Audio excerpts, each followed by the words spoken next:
গণ অভ্যুত্থানের পর স্বৈরাচার পতন হয়েছে। এখন রাষ্ট্র সংস্কার করে দেশ গড়তে নেতাকর্মীদের প্রতি আহ্বান জানিয়েছেন বিএনপির ভারপ্রাপ্ত চেয়ারম্যান তারেক রহমান।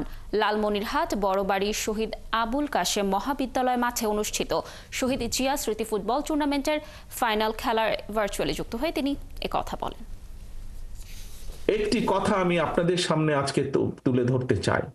আমরা স্বৈরাচার মুক্ত করেছি দেশের মানুষ স্বৈরাচারকে বিদায় করেছে এই দেশ থেকে। এখন সামনের দিনে হচ্ছে দেশ গড়ার পালা।